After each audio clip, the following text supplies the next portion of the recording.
포스코홀딩스가 PER 값은 낮은데 에코프로가 포스코홀딩스보다 EPS 성장률이 월등히 좋으니까 에코프로가 더 PEG 값 기준으로는 더 매력적인 거죠. 한번 여러분들께서도 접속하셔가지고 찾아보시면 좋겠습니다. 네. 그리고 또 2차 전지주가 그런 호재뿐만 아니라 기본적으로 펀더멘털도 굉장히 이제 또 단단하잖아요. 네네. 그래서 이제부터 펀더멘털에 대해서 좀 차차 살펴볼 건데 네.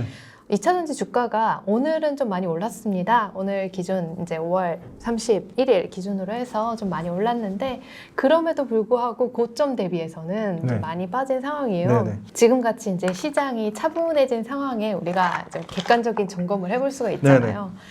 그러면 배터리 셀 3개사 그리고 양극재 5개사 자원 관련 이 2개 중요한 기업들 이렇게 있죠. 네. 그런 기업들의 현 시점의 펀더멘털 한번 네네. 좀 분석해 주시면 좋겠습니다. 네, 일단 밸류에이션 측면에서 PER이나 EV EBITDA도 중요하지만 저는 PEG 값이 제일 중요하다고 보고 있거든요. 네. 피터 린치가 고안한. 그렇죠. PEG에 대해서 네. 간단하게 설명을 해주신다면요. 네, PEG는 원래 원칙은 PER, 주가 수익 배수를 한 주가 벌어들이는 순이, EPS라고 하죠. 주당 순이. 그러니까 PER을 주당 순이익의 성장률로 나눈 게 PEG인데 저는 한 주가 벌어들이는 순이익은 일회성 비용이나 일회성 이익이 섞일 수도 있으니까 오히려 저는 영업이익의 성장률로 나눠서 계산하는데 원래 원칙은 EPS 성장률이 원칙이니까 여기서는 EPS 성장률로 가져왔어요. 근데 영업이익의 성장률로도 한번 구해보시고 이게 계속 캐펙스 투자를 하는 사람이니까 EV EBITDA를 영업이익의 성장률로도 나눠보시고 PER 대신에 EV EBITDA를 영업이익 성장률로 나눠보는 것도 또 아이디어가 될 수 있을 것 같아요. 그래서 원래 원칙대로 EPS 성장률로 나누면 LG엔솔 같은 경우가 지금 2023년에 174배 EPS 성장률이 나오고 174% 나오고 2024년에 57%, 2025년에 55% 나오거든요. 그러니까 23년은 일회성이라고 봐도 24년하고 25년에 평균적으로 50% 넘는 성장이 나와요. 그러니까 이게 어닝이 이 정도로 이렇게 성장을 하는 산업이 거의 없죠. 그래서 PER이 높음에도 불구하고 EPS가 높으니까 PER이 커지는 값보다 EPS 성장률이 월등히 좋으니까 0.7배, 0.46배까지 떨어지는 거예요. 이거는 5월 30일 종가, 어제 종가를 반영한 거예요. 삼성 SDI도 PEG 값은 낮아져요. 계산해 보시면 2024년 PEG가 0.97배가 나오고 2025년 PEG 값은 0.6배가 나와요. PEG 값이 Price Earning to Gross Ratio잖아요. 맞습니다. 그러니까 이 가격이 뭐 PER을 이제 EPS 성장률로 나누신다고 했는데 그럼 이제 그 PER이라는 그 값을 성장률까지 이제 추가를 해서 이 PER 값이 낮으면 우리가 좋다. 단순히 그렇게 생각하는 게 아니라 맞아요. 성장률이 높은 거는 PER이 높게 책정이 되어 있어도 맞습니다. 우리가 이거 살만하다라고 하는 거고 그래서 이제 PEG 값이 피터 린치는 일을 기준으로 합니다. 해서 맞습니다. 일보다 좀 낮으면은 저평가됐다고 봅니다. 사도 괜찮다. 그 일보다 높아서 1.5를 넘어간다 그러면 이건 좀 팔아야 된다. 고평가라고 보거든요. 그래서 이제 봤을 때 지금 다 1 미만이 나오는 거죠. 근데 중요한 건 LG엔솔하고 삼성 SDI 둘 다 2024년, 2025년 기준으로 PEG 값이 1배 미만이라서 둘 다 너무 싸네. 근데 차이가 있는 거죠. LG엔솔은 PER도 올라가지만 EPS 성장률이 훨씬 더 커서 PEG 값이 떨어지는 거고 삼성 SDI는 EPS 성장률이 2024년에 20%, 2025년에 26%예요. 그러니까 삼성 SDI랑 LG엔솔이 PEG 값이 별 차이가 안 나고 오히려 LG엔솔 PEG 값이 낮은 거는 삼성 SDI의 EPS 성장률보다 LG엔솔의 EPS 성장률이 월등히 좋기 때문에 훨씬 삼성 SDI보다 LG엔솔이 PER로 봤을 때는 엄청 비싸죠. 삼성 SDI 2024년 PER이 20배 밑으로 떨어지고요. 한 19배 후반 나오고요. LG엔솔은 PER 값으로 보면 아마 50배가 넘을 겁니다, 지금. 엄청 많이. 그러니까 PER 값만 보면은 50이 넘고 SDI는 20 몇이니까 PER이 낮은 게 저평가됐어라고 하면서 삼성 맞습니다. SDI를 사면 되는 게 아니라 전혀 아닌 거죠.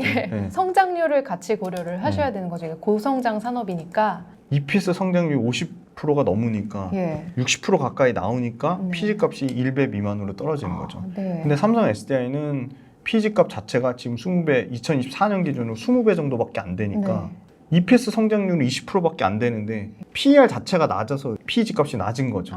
그러니까 우리는 투자할 때 PER 값 낮은 걸 투자해야 되는 게 아니라 PER 값보다 EPS 성장률 높은 걸 투자를 해야 되는 거죠. 그렇죠. 뭔가 더 영업이익이 훨씬 막 늘어나고 맞습니다. 그런 게 더 좋은 기업이다라고 생각을 하니까요. 네. 그 관점이 더 맞을 것 같습니다. 네. 그리고 이제 원자재는 이제 포스코홀딩스랑 에코프로를 비교하면 네. 포스코홀딩스는 일단 EPS 성장률이 내년에 18% 정도도 나오고 2025년에 6% 정도 성장률이 나오는데 낮을 수밖에 없는 게 포스코홀딩스는 철강의 매출이 85%거든요. 와, 철강 회사예요. 그냥 철강 회사예요. 네. PER도 9배, 7배에서 9배 왔다 갔다 하는 그냥 철강 밸류만 준 거예요.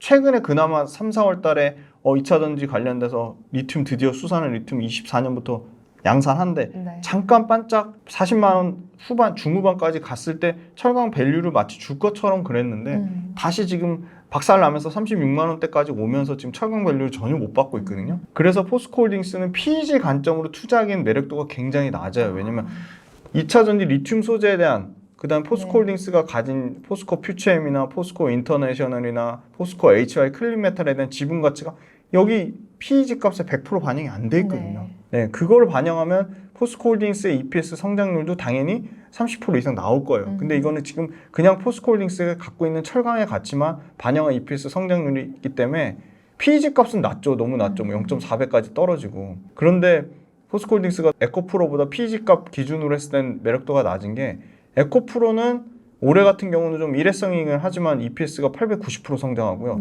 내년에 35% 성장하고 여기는 지금 네이버가 왜 이렇게 반토막을 내놨거든요, EPS를. 그래서 이거 문제가 있는 것 같고 그냥 에코프로 자체 그 소위 말하는 캐펙스 투자 가이던스로 보면 2025년에도 EPS 성장률이 최소한 55% 나오거든요. 상당히 높은 네, 거죠. 상당히 높은 거죠. 그러면 당연히 PG 값이 1배 미만으로 급격하게 떨어집니다. 한 0.67배 정도 보시면 될 것 같아요. 그게 좀 합당한 것 같고. 그래서 결론적으로 보면 포스코홀딩스가 PER 값은 낮은데 에코프로가 포스코홀딩스보다 EPS 성장률이 월등히 좋으니까 에코프로가 더 PG 값 기준으로는 더 매력적인 거죠. 네, 포스코가 약간 철강에 가리워져 있어서 이 PEG 값은 좀 낮게 보이는데 두 가지 종목을 비교를 했을 때 대표님께서는 어디에 더 마음이 가시나요? 저는 이제 아무래도 에코프로가 변동성이 좀 크다 보니까 저는 지금 딱 가격적으로 봤을 때는 단기적으로 에코프로 굉장히 매력적으로 보이지만 하락률이 커서요. 근데 중장기적으로 봤을 때는 포스코홀딩스의 자금력이나 안타깝게도 에코프로는 염호도 없고 그것도 없어요. 염호도 없고 광산도 없어요. 포스코홀딩스는 염호도 갖고 있고 광산도 갖고 있어요. 다 가졌어. 네, 다 갖고 있는 거거든요. 그래서 에코프로가 탄산 리튬을 가져와서 수산 리튬을 가공하는 기술은 엄청나고 굉장히 좋지만 실제 염호나 광석을 갖고 있어서 거기서 마진율, 에비타 마진 뭐 65% 나는 거를 비교했을 때는 당연히 포스코홀딩스가 더 매력적이라고 보고 있고 밸류 측면에서도 포스코홀딩스는 본업인 철강이 그냥 기본 정도 수준만 유지해도 2차 전지 밸류를 얼마든지 여기서 굉장히 고밸류를 줄 수 있는데 에코프로는 그건 아니거든요. 2차 전지로 밸류체인화 돼 있는 회사이기 때문에 더 고밸류를 주려면 캐펙스 투자가 더 급격히 지금 에코프로의 자회사인 에코프로 BM이나 이런 회사들의 캐펙스도 어떻게 보면 물론 하이니켈 양극재 중에 더 끝단위 단결정 양극재 뭐 망간풀이 이런 거에 대한 반영은 안 됐다고 봐요. 그 캐펙스 투자에. 근데 지금 현재로서 캐펙스 투자는 목에 찼고 그래서 자금력, 뭐 재무 안전성, 그다음에 리튬의 아주 끝단 염호나 광산을 가진 측면으로 봤을 때는 포스코홀딩스가 주가는 굉장히 부진하지만 중장기적인 측면으로 봤을 때는 포스코홀딩스가 더 매력적으로 봅니다. 정말 완벽한 생태계를 가지고 있는 포스코홀딩스에 조금 더 매력을 느끼신다고 말씀하셨지만 그래도 뭐 지금 상황에서 투자는 다 하고 계신 거니까요. 여러분들께서도 한 가지 종목만 몰빵할 거 아니시니까 다양하게 포스코홀딩스, 에코프로 반반 투자는 딱 제일 좋은 것 같아요. 지금 상황으로는. 만약 2차 전지 분야에서 섹터에서 그렇게 투자를 한다면 그렇게 말씀을 해주셨고요. 그리고 요 표에서 양극재는 많이 말씀드렸고 음극재, 도전재, 이제 음극재, 실리콘 음극재는 대주전자 재료가 하고 실리콘 음극재가 구조적으로 부피 팽창의 문제를 잡아주기 위해서 도전재를 쓰는데 도전재를 만드는 회사 이제 나노신소재인데 대주전자 재료도 IT의 비중이 꽤 있거든요. MLCC에 들어가는 부품이 40% 이상 차지하기 때문에 IT 전방 산업이 안 좋으면 대주전자 실적이 안 좋거든요. 그래서 대주전자재료가 갖고 있는 실리콘 음극재 매출 비중 자체가 커지는 것만으로도 대주전자재료는 이익률도 엄청나게 좋아지고요. 그 다음에 매출 캐파의 성장률도 폭풍 성장하는 거죠. 그래서 보시면 EPS 성장률이 예. 대주전자재료가 우와. 24년, 25년에 평균치를 내보면 한 150% 성장률이 어. 나옵니다. 어마어마한 성장률이 어마어마한 나와요. 성장률이네. 근데 매출과 이익이 모두 100% 넘게 성장해요. 네. 그래서 제가 요금 먹지만 대주전자재료를 좋게 볼 수밖에 없는 네. 거고요. 와, PEG 값도 엄청 PEG 값이 낮아요. 엄청 낮아지죠. 네. 0.3배, 0.2배예요. 네. 그러니까 야, 대주전자재료 그거 뭐 1100배 PER 값 나왔는데 그건 2022년도 PER이에요. 네. 그러니까 지난 PER 갖고 얘기하신 건 아무 네. 의미가 없어요. 그렇죠. 앞으로 23년 지금 현재 23년 PER이 몇 배? 지금 23년 PER 기준은 1100배가 아니고요. 180배에서 170배 왔다 갔다 해요. 정확히는.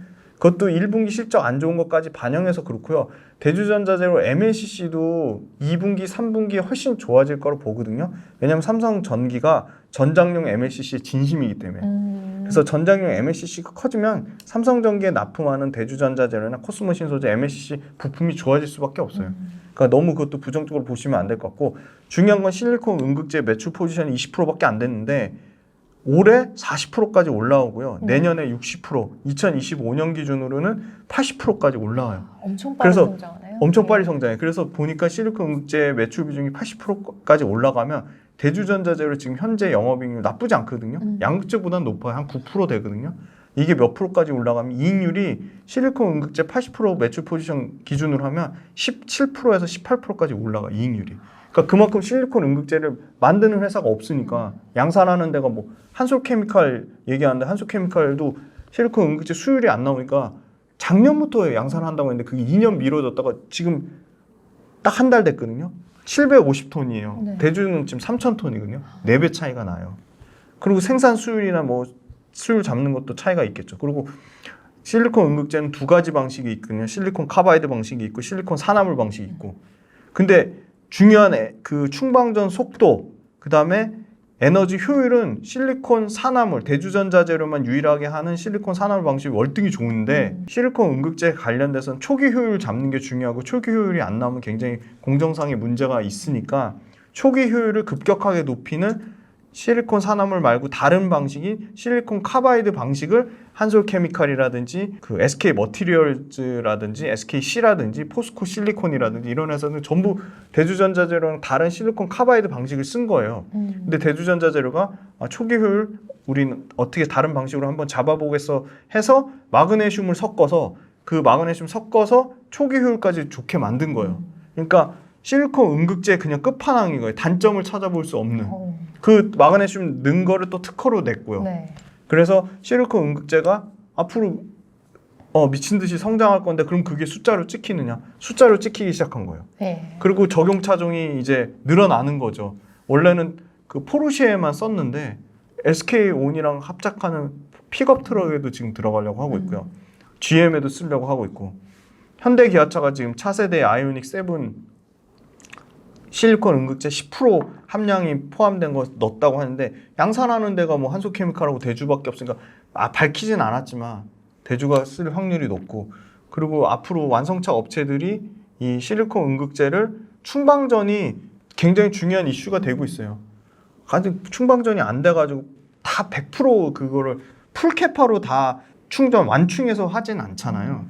그래서 충전 인프라가 중요하지만 빨리 충전되는 게 중요하거든요. 중요하죠. 테슬라 그거 계속 이거 언제까지 충전했는데 그거 유튜브 있거든요. 되게 재밌어요. 그러니까 그만큼 충방전이 앞으로 에너지 밀도는 막 양극재 막 하이니켄 양극재 거의 97%까지 막 LNF랑 에코프로비움이랑 미친 듯이 경쟁해서 때려 박았으니까 네. 거기서 에너지 밀도를 더 올리기는 힘들고 그럼 에너지 밀도 올릴 수 있는 데가 어디가 있을까 봤더니 음극재에서도 올릴 수 있는 거예요. 실리콘 음극재 넣으면 에너지 밀도가 좋아져요 구조적으로. 그리고 테슬라가 그렇게 막 주력으로 하는 건식 전극 공정, 전고체 배터리에도 실리콘 음극재가 너무 중요해요, 사실.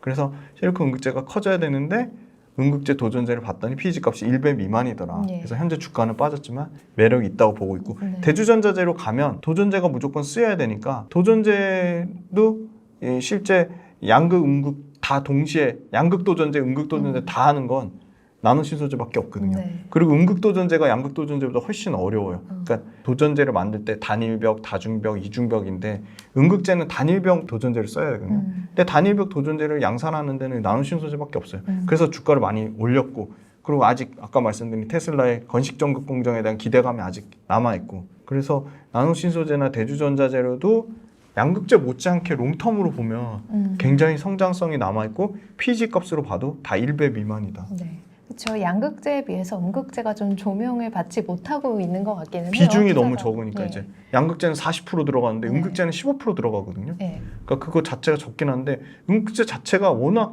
적게 쓰였어요. 실리콘 음극재 같은 경우는 3%밖에 안 썼는데 지금 3년 안에 15%까지 늘리겠다고 했고요. 양극재도 음극재도 뭘 보시면 되냐면 캐파가 양극재보다 더 캐파가 늘어나요. 3,000톤짜리가 지금 새만금에 지금 그 땅 부지만 해놓은 거 풀캐파로 치면 10만 톤까지 늘어나겠다는 거예요. 3,000톤이 10만 톤까지 가면 몇 배 성장? 30배 성장하는 네. 거죠. 어마어마하네요. 그 중에서 넘버원은 대주전자재로. 네, 예. 네. 혹시 넘버원 기업만 투자를 하신다고 하셨습니다. 네네. 양극재 업체를 한번 보면은 여기서 네. 가장 중요한 기업 우리가 가장 또 관심 많은 기업 두 네, 군데만 네. 한번 짚어볼까요? 네네. 가장 관심이 많은 곳 세 군데구나. 네네. LG화학, 포스코 퓨처엠, 네. 그리고 에코프로비엠 이렇게 아마 투자자분들께서 관심이 많으실 텐데 네네. 이 기업들은 지금 어떤가요? 지금 현재 포스코 퓨처엠이 비싸지만 네. 23년, 24년, 25년의 평균치 성장률이 월등히 높아요, 사실. 포스코 퓨처엠은 평균 성장률이 한 70% 가까이 나오고요. 진짜 75% 높아요. 정도 네. 나와요. 이렇게 네. 큰 기업이 네. 이 정도의 성장률을 가지고 어마어마한 갈 수 거죠. 있다는 게 네. 상상이 잘 안 됩니다. 그러니까 왜냐면 포스코 퓨처엠은 누가 봐도 알 93조의 수주를 이미 받아놨어요. 네. 그게 3년, 5년, 8년 레깅으로 반영이 될 거예요. 포스코 퓨처엠 왜 그렇게 수주를 잘 받냐? 포스코 퓨처엠이 주력으로 하는 NCM811이 완성차 업체들이 가장 선호하는 네. 제품이에요. 그걸 가장 잘 만들고 가장 잘하니까 포스코 퓨처엠이 잘 팔릴 수밖에 없는 거고 맞다. LNM, 여기 네. 포스코 퓨처엠은 양극재도 하지만 음극재도 음극재도 하죠? 합니다.